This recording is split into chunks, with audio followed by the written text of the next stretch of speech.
Welcome to the channel. This is Palak Sharma and in today's video we'll be discussing about MLH fellowship. हम सारी चीजें जानेंगे MLH fellowship के बारे में like what is the application process और उसके क्या क्या स्टेजेस होती हैं और मोहक पॉड मेंटर भी रह चुके हैं MLH फेलोशिप में तो वो आपको बताएंगे कि एज अ मेंटर वो एक MLH फेलो के अंदर क्या क्या क्वालिटीज देखते हैं. So hi Mohak, how are you? Kindly please introduce yourself. Yes, sure, Palak. Glad to be on the platform. So, hi everyone. I am Mohak Srivastav. I am currently in my final year, and I have been the MLH fellow and MLH pod mentor for the last year, and I was the MLH X fellow for the year 2022. Right now, I am interning in a startup, and apart from that, I have cracked some more other open source programs like Google Summer of Code. I've been the mentor also for Google Summer of Code last year. So that's all from my side. सो मोहक please tell me कि what is MLH और उसमें क्या eligibility criteria होता है and उसकी application process क्या होता है और एप्लीकेशन प्रोसेस में आप किस टाइप का प्रोजेक्ट बना सकते हो और क्या क्या चीजें आपको ध्यान में रखनी होती है. ओके हाँ, सो MLH बेसिकली अगर मैं बहुत लेमन लैंग्वेज में बोलूँ तो ये काइंड ऑफ फेलोशिप है जो रिसेंटली लॉन्च की गई है by the by I by some organizations, private organization basically. So like it is backed by Google, Meta and other companies which has their open source projects listed on it, in which if you get selected you can contribute. So basically MLS is basically major league hacking fellowship. Like उनके और भी events होते हैं in which you can participate. So the eligibility criteria, if I can say, is that कोई ऐसा कुछ कोई बहुत स्ट्रिक्ट एलिजिबिलिटी क्राइटेरिया नहीं है, बस ये है कि आप कॉलेज स्टूडेंट होने चाहिए. ब्रांच एंड वो सब चीज़ doesn't matter. You should have a good project, because जो इसका एप्लीकेशन प्रोसेस है जिसके बारे में हम आगे बात करेंगे वो स्लाइटली डिफरेंट है लाइक जो नॉर्मल एप्लीकेशंस होते हैं कंपनीज के या फिर उनके to get into companies basically, तो उससे थोड़ा अलग है. उसके अलावा एक चीज़ का जो हमें और भी चीज़ें जो ध्यान देनी है वो हम पलक के साथ आगे डिस्कस करेंगे, बट मैं इतना बताना चाहता हूँ कि ये बहुत ही अच्छी अपॉर्चुनिटी उनके लिए जिनको एक्चुअली कम्युनिटी बिल्डिंग में हेल्प चाहिए from the early state of their career, like how to read code, how to do code reviews and other stuff, how to do peer programming और ये सारी चीज़ें. तो it's a great opportunity for them. Okay, तो इसमें stages क्या क्या होती है MLH फेलोशिप में? लाइक MLH प्रेप होता है, फिर आपकी एक मेन MLH फेलोशिप होती है 3 मंथ्स की, वो सारी चीज़ों के बारे में एक बार बताओ. हाँ, तो बेसिकली जब अप्लाई करते हो तो आप 2 तरीके से अप्लाई कर सकते हो. या तो आप सिर्फ प्रेप स्पेसिफिक ही अप्लाई कर रहे हो कि आपको सिर्फ प्रेप करना है 1 महीने की, और फिर आप मतलब उसके नेक्स्ट टाइमलाइन में देख रहे हो कि आगे का आपको कब अप्लाई करना है. और एक होता है फेलोशिप. तो बेसिकली फेलोशिप में 3 कैटेगरीज होती हैं.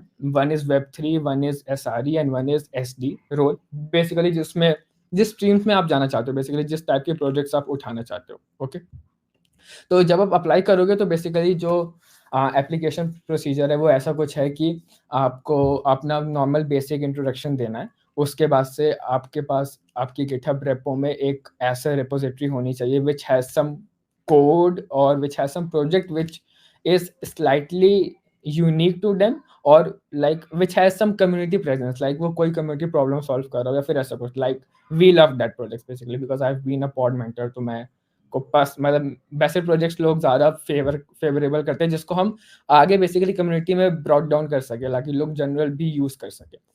तो आप कुछ फॉर एग्जांपल आप कुछ ऐसा बना सकते हो कि आपने अपने कॉलेज के लिए कोई गूगल मैप्स टाइप का बनाया है कुछ, जिससे आपका कॉलेज यूज़ कर रहा है. आप कोई नोट शेयरिंग समथिंग बना सकते हो जो आपका कॉलेज यूज़ कर रहा है, मतलब like something like which is like new to the community. और क्योंकि आप कॉलेज में हो तो like you can build something for your college also. Like we love that. दूसरी चीज़ कि हाँ, कोड ऑफ कंडक्ट बहुत ज़्यादा स्ट्रॉन्ग है, लाइक वी थॉरली रिव्यू. तो प्लीज़ कोई इधर-उधर से कोड उठा के और ये सारी चीज़ें नहीं चलती हैं. लाइक हम पकड़ लेते हैं ऑफ कोर्स कि वो कोड मतलब पहले से यूज़ हुआ है कि नहीं, तो वो हमें पता चल जाता है. ठीक है? ओके, उसके बाद से फिर आपकी लिंक्डइन प्रोफाइल और ये सारी चीज़ें, कुछ बेसिक चीज़ें लेते हैं. एक बहुत इंपॉर्टेंट क्वेश्चन आता है कि why do you want to be a MLH fellow, जो कि लास्ट वो पॉइंट है एप्लीकेशन का जो 500 वर्ड्स का होता है, जो सबसे टफ है बेसिकली लिखना. तो मैं बस ये रिकमेंड करूँगा कि प्लीज़ उसमें बहुत ज़्यादा ऑनेस्ट रहना, क्योंकि उससे हम अगर हमने पूरा एप्लीकेशन नहीं भी देखा और अगर हमारे पास उतना टाइम नहीं है, क्योंकि लाइक कई बार ऐसा होता है, लाइक जीसॉस में भी ऐसा होता है कि ऑर्गेनाइजेशंस हैं लेकिन हमारे पास बहुत सारे एलिजिबल कैंडिडेट्स हैं, बट पॉइंट ये है कि अब हमें जल्दी-जल्दी रिव्यू करना है, हमारे पास उतने स्लॉट्स नहीं है, वो सारी चीज़ें भी कई बार आ जाती हैं। क्योंकि एमएलएच बेसिकली 3 बार होता है, स्प्रिंग, समर, फॉल। तो आप 3 बार अप्लाई कर सकते हो और इसमें कोई लिमिट नहीं है, आप जितनी बार भी चाहो अप्लाई कर सकते हो, बस आप कॉलेज स्टूडेंट होना चाहिए, जैसे मैंने पहले बताया, ठीक है? तो हाँ, तो ये मैं बता रहा था कि जो भी आप वो लिखते हो कि why do you want to be, उसमें आपको बिल्कुल ऑनेस्ट रहना है, जो भी आप फ़ील करते हो कि आपको क्यों होना चाहिए, कम्युनिटी का पार्ट होना चाहिए, वो सारी चीज़ें आप लिखो। ज़्यादा कुछ बहुत हाई-टेक लिखने की ज़रूरत नहीं है, बस नॉर्मली जो भी आपको लिखना है और हाँ, you are good to go, like you will get in, okay? Like Palak also has the experience of that, like वो भी अपना राइट। एक्सपीरियंस लास्ट में शेयर कर सकते हैं, क्योंकि उसने भी एक लेवल तक तो किया है। उसके बाद से फिर जो नेक्स्ट स्टेप होता है, बेसिकली 2 इंटरव्यू राउंड्स होते हैं। पहला एचआर राउंड होता है। एचआर राउंड मेनली जब आपके पास मेल आएगा, इफ यू गेट सिलेक्टेड, तो एचआर राउंड मेनली 5 से 10 मिनट का होता है मैक्स, उससे ज़्यादा का वो नहीं लेते हैं। और उसमें बेसिकली आपका कॉन्फिडेंस, आप क्यों एमएलएस में आना चाहते हो, ये सारी चीज़ें, और लाइक आप कहाँ से हो, आपकी बेसिक अपब्रिंगिंग, ये सारी चीज़ें, और अभी आप क्या कर रहे हो, अभी आप कम्युनिटी के लिए क्या कर रहे हो, ये सारे क्वेश्चंस हैं। तो इन सब के आप रेडी रहना, बस ये बेसिक क्वेश्चंस आते हैं। उससे वो आपको पूरा गॉश कर लेंगे कि आप कॉन्फिडेंट कितना हो आने के लिए, ठीक है? उसके बाद से जो अगला स्टेप होता है, वो होता है इंटरव्यू राउंड, जो प्रॉपर टेक्निकल इंटरव्यू होता है। उसमें बेसिकली ऐसा समझ लो आप कि जो भी आपने प्रोजेक्ट सबमिट किया है, उसको तो थॉरोली वो लोग पूछेंगे कि आपने ये कैसे किया, ये कैसे किया है। बाकी नॉर्मल टेक्निकल क्वेश्चंस, डीएसए और इन सब की टेंशन नहीं लेनी है, वो नहीं आता है, ठीक है? तो और बेसिकली नॉर्मली टेक्निकल क्वेश्चंस होंगे, जो कि आप आराम से आंसर कर सकते हो अगर आपने प्रोजेक्ट खुद बनाया है, आपके पास प्रॉपर नॉलेज है उस चीज़ को जो भी आपने यूज़ किया है। हाँ, ऑल्सो एक चीज़ आप ये कर सकते हो, जब जो भी आप प्रोजेक्ट सबमिट कर रहे हो, वो मेरे को अभी क्लिक किया कि अगर आप एक प्रॉपर रीडमी और टेस्ट केसेस लिख पाओ, अगर उस प्रोजेक्ट में टेस्ट केसेस इन्वॉल्व्ड हैं, तो ये बहुत अच्छा प्लस पॉइंट होता है। लाइक टेस्ट केसेस से हम लोग बहुत आसानी से प्रोजेक्ट्स को रन थ्रू भी कर सकते हैं, लाइक अगर हम अपने एंड पे टेस्ट करना चाहें तो। एज़ अ मेंटर और एज़ अ रिव्यूअर, ठीक है? तो वो बहुत सही होता है किसी भी केस में, ठीक है? और हाँ, उसके बाद से वन्स यू गेट इन, तो उसके बाद से जो चीज़ें ध्यान रखनी है वो ये है कि कोड ऑफ कंडक्ट बहुत ज़्यादा स्ट्रिक्ट है, लाइक किसी को स्पैम नहीं करना है, ठीक है? और लाइक आपको बहुत मौका मिलेगा हैकेथॉन्स में, इन सब चीज़ों में जाने का, जो इंटरनली चलती हैं, ठीक है? बहुत सारी कंपनी के सॉफ्टवेयर इंजीनियर से आपकी कॉल्स हो सकती हैं, वो हो सकता है। प्रोजेक्ट्स आपको असाइन होंगे जो बेसिकली एक्चुअली कंपनीज़ के अंडर काम हो रहे हैं। तो लाइक अगर आपकी 3 महीने परफॉर्मेंस बहुत अच्छी रहती है, तो of course you will get converted into software engineer at some place or the other. Like I was converted for the Solana Labs, which is a blockchain startup. Like now it's like a unicorn, I guess, but like when I joined, like it was a startup and a pretty good startup. Like मेरे को blockchain का बिल्कुल idea नहीं था, but 2-3 महीने में they actually refined me, like बहुत अच्छा वो था, exposure था। हाँ, स्टाइपेंड बहुत अच्छा है। 3 महीने का स्टाइपेंड $5,000 है। It's almost close to 4 lakhs. Like if you are studying in a government college, you can pay your whole fees by just, uh, of course, like being there for 3 months. So it's a great opportunity for that also, financial point of view also. Huh. So like yes, like this is the like basic insight. तो मोहक, जैसे आप pod mentor भी रह चुके हैं MLH fellowship के Hmm. लिए, तो as a pod Yes. Mentor आप और लोगों की जो एप्लीकेशंस आती हैं उनको रिव्यू करते हो, बहुत सारे नंबर ऑफ एप्लीकेशंस आती हैं, तो आप ऐसी Hmm. क्या चीजें हैं जो आप देखते हो और जल्दी जल्दी जैसे आपको रिव्यू करना होता है, तो एक बेटर कैंडिडेट आप कैसे सेलेक्ट करते हो, और जो ऑडियंस हमें देख रही है वो अपने उस Hmm. एसेस वगैरह में क्या लिखे जिससे वो आपकी जैसे एक पॉड मेंटर की नजरों में अपनी एप्लीकेशन को ला पाए? ओके, हाँ, सो बेसिकली जो भी कॉलेज स्टूडेंट अप्लाई कर रहा है, ठीक है? तो द पॉइंट इज़ कि हमें इतना तो आइडिया है कि उसे बहुत ज़्यादा नॉलेज नहीं है, ठीक है? लाइक वो अगर कोई ब्रैग करता है तो बहुत ईज़िली लाइक वो पता चल जाता है। 2 पॉइंट्स जो जब आप एप्लीकेशन भरते हो तो आप हमें सबमिट करते हो, वो ये आपकी गिटहब रिपॉजिटरी, ठीक है? Which also takes us to your GitHub profile, और दूसरी चीज़ कि why do you want to be a MLH fellow, ठीक है? तो वो दोनों चीज़ें, ये बहुत दोनों अलग क्वेश्चंस लगते हैं, बट द पॉइंट इज़ कि वो दोनों एक सेम चीज़ को रिफ्लेक्ट कर रहे हैं, जो कि है आपकी पर्सनैलिटी। इसीलिए जब एप्लीकेशन प्रोसीजर भी होता है तो पहले एचआर राउंड इसीलिए होता है, ताकि वो उस 5 से 10 मिनट की मीटिंग में हम गॉज कर सकें कि जो भी इस बंदे ने लिखा है अपने एप्लीकेशन में, वो कितना ज़्यादा, मतलब कितना वो रिफ्लेक्ट हो पा रहा है उसकी पर्सनैलिटी से, ठीक है? तो अब मान लो कि पहले हम चलते हैं कि गिटहब प्रोजेक्ट कैसा होना चाहिए, ठीक है? मेरा प्रोजेक्ट अगर मैं ऐसा बताऊँ कि something which is like kind of unique, या फिर मतलब कि वो बहुत छोटी-सी चीज़ हो, लाइक कोई एनपीएम पैकेज हो, जो बेसिकली आपकी कोई बहुत छोटी सी प्रॉब्लम सॉल्व कर रहा हूँ, सिर्फ आपके लिए सॉल्व कर रहा हूँ। मान लो कि 4-5 लोगों को प्रॉब्लम है, जैसे लीड कोड वाली जो है एक्सटेंशन या फिर वो सारी चीज़ें हैं, वो बेसिकली कुछ नहीं करती हैं, बस आपको कुछ चीज़ें फ्री करवा देती हैं। लाइक कॉलेज स्टूडेंट्स को वो फ़ायदा हो रही है और धीरे-धीरे वो कम्युनिटी में स्प्रेड हो जाता है, ठीक है? तो ऐसा कुछ आपने कोई पैकेज बना दिया, एनपीएम पैकेज बना दिया समथिंग, या फिर कुछ ऐसा कुछ समथिंग लाइक अ ऐप और समथिंग जो कि एक छोटी-सी कम्युनिटी या फिर कुछ ऐसा हो गया कि आपको कॉलेज में नेविगेशन का आपने कुछ बना दिया ऐसा कुछ, ठीक है?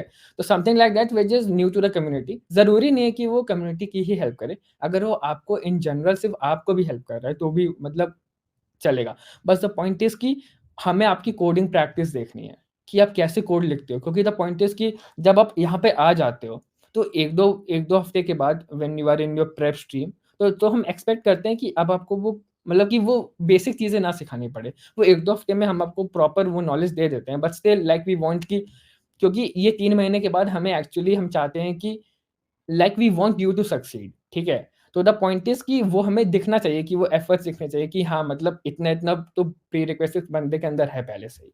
तो वो सारी छोटी-छोटी चीज़ें हैं जो हम देखते हैं कि कोड क्वालिटी कैसे आपने कमेंट्स डाले हैं कि नहीं, कोई अननेसेसरी लाइक कोड लाइन्स नहीं है। इसीलिए वो एप्लीकेशन रिव्यू करने में 2 हफ्ते लगते भी हैं हमें। वो गेट बैक वाला जो सीन होता है वो बेसिकली 2 हफ्ते हमें लग जाते हैं रिव्यू करने में। इसलिए हम साल में 3 बार भी कराते हैं ताकि क्योंकि हमें पता है कि बहुत एप्लीकेंट्स हैं। तो और कई बार ऐसा होता है कि डिज़र्विंग छूट जाते हैं हमसे भी, तो वो हम नहीं चाहते हैं। तो इसलिए हम चाहते हैं कि अनलिमिटेड ट्राइज़ हो, आपके पास पूरे 4 साल है कॉलेज के, आप आराम से कर सकते हो, ठीक है? दूसरा है कि why do you want to be MLS fellow में आपको बस यही बताना है कि आप सही में क्यों आना चाहते हो। अब कई बार लोग सिर्फ़ अप्लाई कर रहे हैं कि भाई उसका स्टाइपेंड अच्छा है, वो ठीक है, तो आप वो भी लिख दो, कोई दिक्कत नहीं है। मतलब आप ऑनेस्ट रहो, ठीक है? क्योंकि जब हम आपसे वो पूछे सवाल वापस से, तो आपको रीइन्वेंट ना करना पड़े, ठीक है? लाइक द पॉइंट इज़ कि वो रिफ्लेक्ट आपकी पर्सनैलिटी में कि हाँ, like like I like the stipend, I like the community. क्योंकि सिर्फ़ स्टाइपेंड की वजह से लोग नहीं आते ना, like you want to learn, you want to land internship at Meta और गूगल, क्योंकि बहुत सारे लोग यहाँ से बहुत अच्छी-अच्छी कंपनीज़ में भी लैंड करते हैं, जो हमें बैक करती हैं बेसिकली, ठीक है?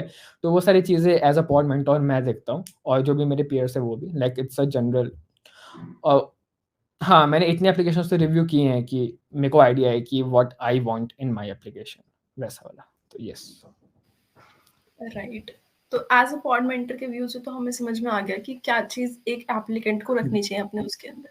तो उसके हुँ, बाद आप मेरे को ज़रा एक बार उन 2 राउंड्स के बारे में बताओ, जैसे जो एचआर राउंड में आपने बताया कि हमारे बिहेवियर के रिलेटेड से पूछते हैं।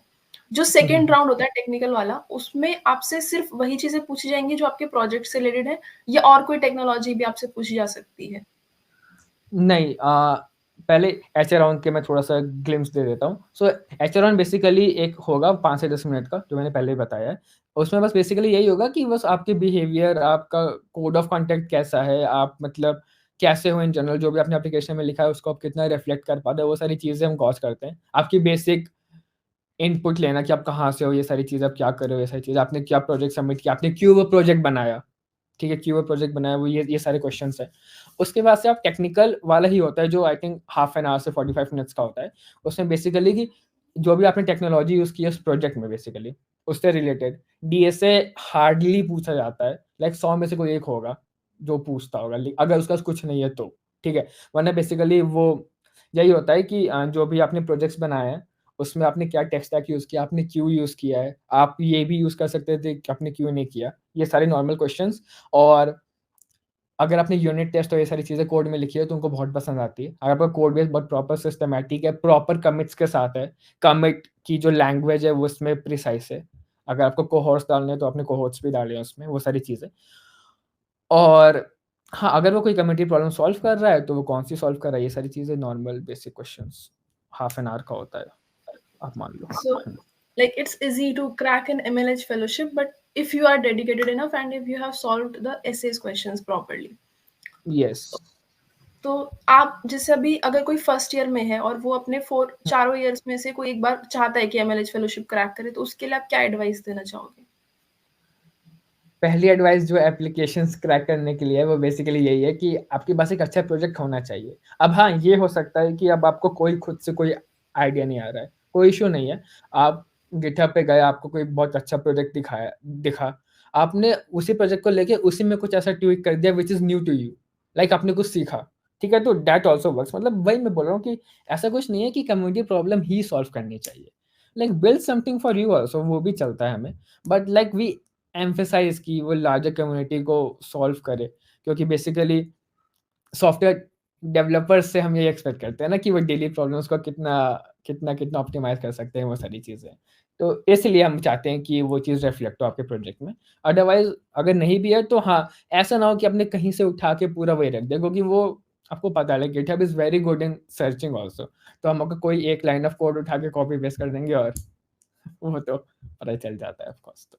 So that was it about the podcast, Mohan. Thank you so much for sharing your valuable insights, and thank you so much for joining in. If you like this video, please give it a big thumbs up. Please share it with all of your friends, and also do subscribe to the channel for more such amazing content. Also, अगर आपको किसी particular topic पे video चाहिए तो मुझे comment section में बताना. I'll be more than happy to help you out. Till then, take care. Bye bye. I'll meet you in the next video. Bye bye.